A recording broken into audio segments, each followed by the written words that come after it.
The flash of the camera phone caught Miles off guard as he finished inking the final curve on Jonathan's forearm. Little did he know that this intimate moment, meant to be private, would shatter his world and redefine everything he thought he knew about love and acceptance.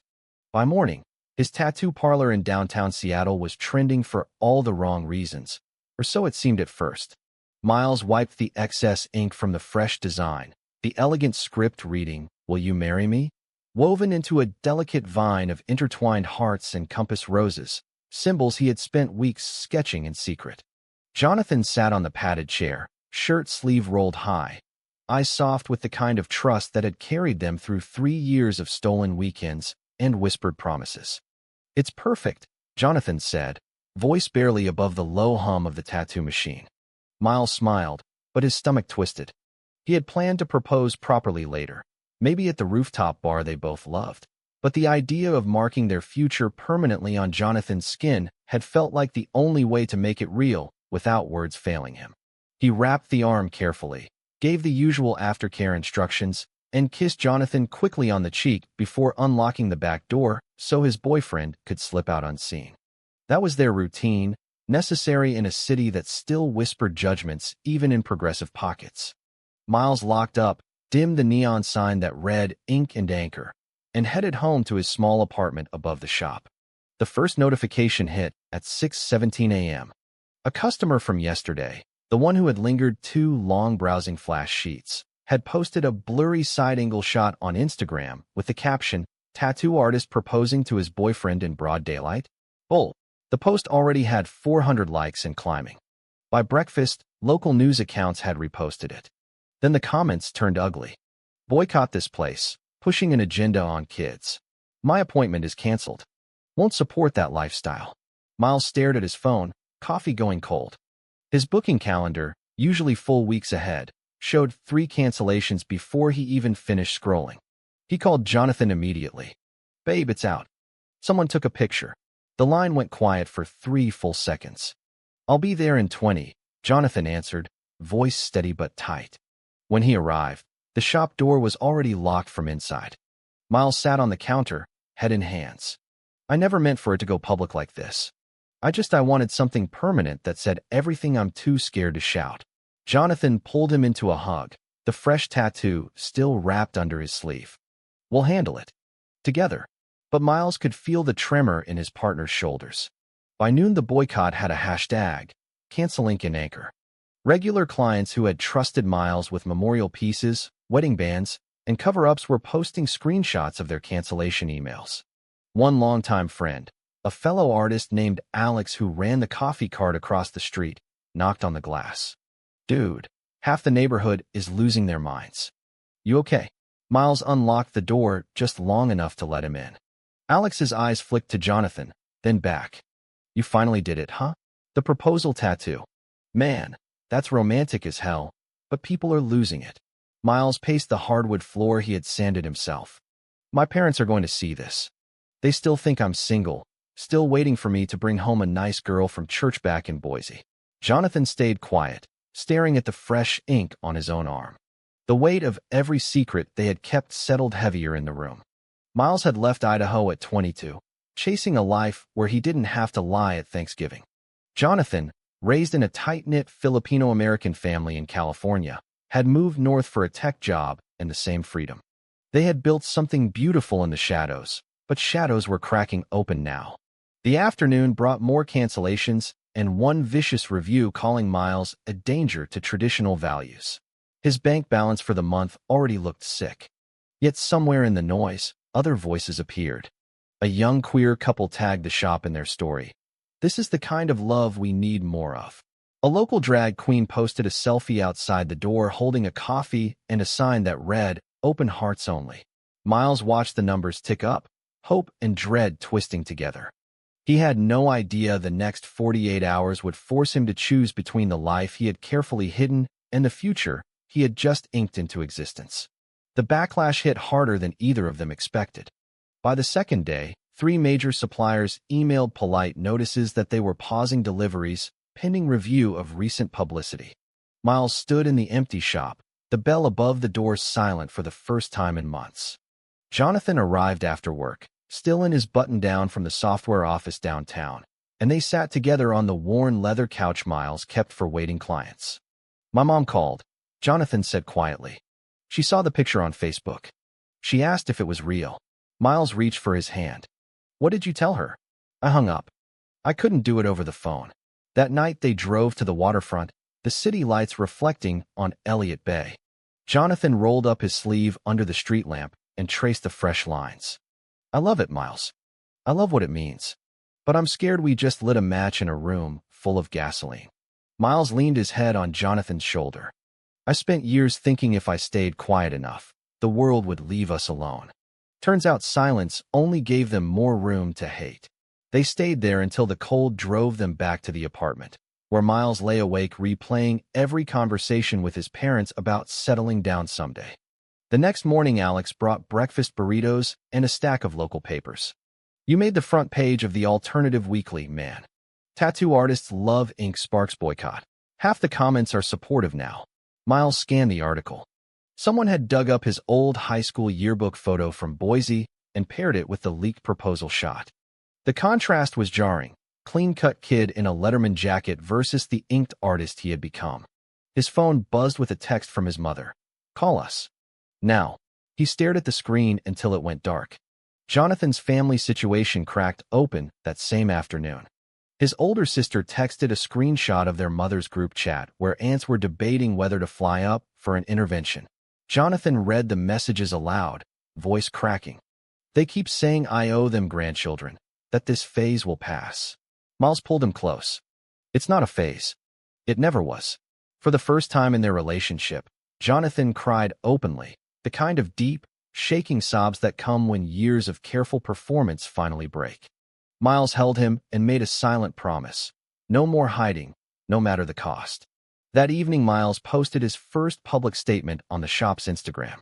A simple photo of the two of them, Jonathan's tattoo visible but blurred for privacy, with the caption, "Love isn't an agenda. It's the reason I open my doors every day. If that means some appointments move on, I understand. But I won't apologize for being honest." The post gained 10,000 likes in an hour. Donations for a love fund started appearing in his Venmo from strangers. Yet the cancellations kept coming. One longtime client, a conservative biker named Rick who had covered his entire back with traditional American flags, left a voicemail. "I thought you were one of the good ones, kid." Miles deleted it, but the words stayed. The turning point arrived on a rainy Thursday when Jonathan's parents flew up unannounced. They knocked on the apartment door at 7 a.m., suitcases in hand, faces set in the same determined lines Miles had seen in family photos. Jonathan froze in the hallway, still in pajama pants. Miles opened the door wearing only a tank top that showed the full sleeve of tattoos his own parents had never approved. The silence that followed was louder than any shout. Inside, Jonathan's mother spoke first. "We saw the picture. We saw the tattoo. We thought maybe it was a joke, but your sister says it's real." Jonathan's father stared at the floor. "We raised you with values, son. This isn't what we planned." Miles stood beside Jonathan, hand brushing his in quiet solidarity. The conversation lasted 3 hours. There were tears, raised voices, and finally a quiet admission from Jonathan's mother. "I just want you happy. But I don't know how to explain this to the relatives back home." When they left for their hotel, Jonathan sank onto the couch. "I thought I was ready. I wasn't." Miles knelt in front of him. "You don't have to be ready alone anymore." That night, they made the decision that changed everything. They would record a short video together explaining the story behind the tattoo. No script, just truth. Jonathan's fresh ink would be front and center. They filmed it the next morning in the shop after closing hours. Miles spoke first. 3 years ago, I met a man who made me believe I could stop running from who I am. Jonathan, this tattoo was my clumsy way of saying forever." Jonathan lifted his arm to the camera. "I said yes the second he finished the last line. The world found out before my own family, and that's on us. But we're done hiding." They posted it at noon. By dinner, it had 2 million views. The comments shifted overnight. Celebrities in the queer community shared it. A national morning show reached out for an interview. But the real shift happened when Miles's own parents called. His mother's voice was softer than expected. "We watched the video. Your father cried. We don't understand everything, but we want to try. It wasn't full acceptance, not yet, but it was a door cracking open. The viral wave brought new problems. Strangers showed up at the shop daily, some wanting tattoos of their own proposal ideas, others just wanting to shake Miles's hand. The sudden attention exhausted both of them. Jonathan's tech company started receiving curious emails from clients asking if the tattoo guy was really his partner. HR suggested a meeting. Miles watched Jonathan leave for that meeting with the same tight shoulders he used to see before every secret date. Meanwhile, Alex confessed something that fractured their friendship. I was the one who told my cousin about the tattoo. I thought it would be funny, supportive even. I didn't know he'd post it. Miles felt the betrayal like a fresh cut. You knew how careful we were. Alex looked down. I thought you were ready to stop hiding. Guess I was wrong. The argument ended with the coffee cart owner walking out, leaving Miles wondering how many other well-meaning friends had quietly chipped away at their privacy over the years.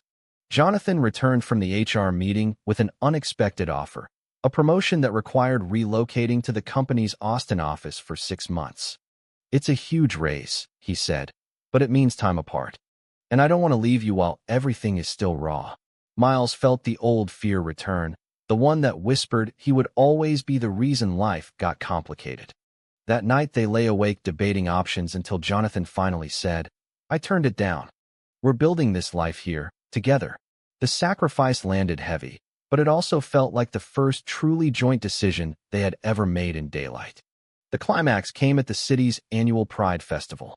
Organizers invited Miles to set up a pop-up booth for flash tattoos with the theme, Love written in ink. He hesitated, worried the boycott crowd would show up to protest. Jonathan encouraged him. This is our chance to own the story. They arrived early, the sun already warm on the grass of California Anderson Park. Miles set up his station while Jonathan handed out water bottles to volunteers. Halfway through the day, a small group of counter-protesters appeared with signs. The tension thickened until an older woman from Miles's old Boise church walked up, tears in her eyes. I saw your video. My own son came out last year. I didn't know how to react. Seeing you two had helped. She hugged Miles right there in front of everyone. The moment went live on every phone around them. The counter-protesters quietly folded their signs and left. Later, as the sun dipped, Miles pulled Jonathan behind the booth. Remember that proposal I inked? I never actually heard the word yes out loud. Jonathan laughed softly. Yes. 1,000 times yes. They kissed under the rainbow flags, the crowd cheering around them. The viral clip from that afternoon would later be called the moment Seattle chose love over fear. 6 months later, the shop was busier than ever.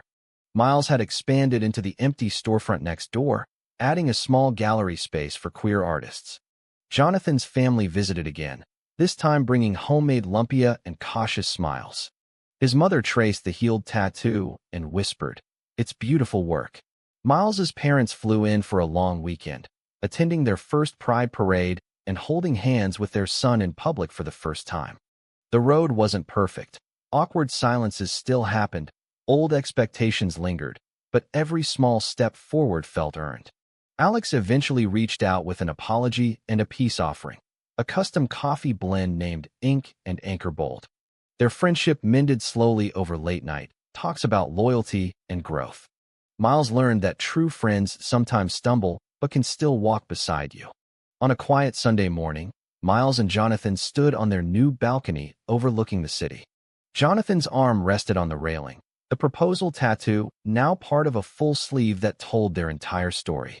Miles slipped a simple titanium band onto his fiancée's finger. "No more secrets," he said. Jonathan smiled. "Only us," out loud. As they watched the ferries cross the bay, Miles realized the boycott that had nearly destroyed them had instead become the catalyst that freed them. The journey had been messy, painful, and full of unexpected allies, but it had led them exactly where they belonged, together, unhidden, and finally at peace with who they were. True or false, one courageous act of love in a gay relationship can truly change hearts and rewrite family legacies forever?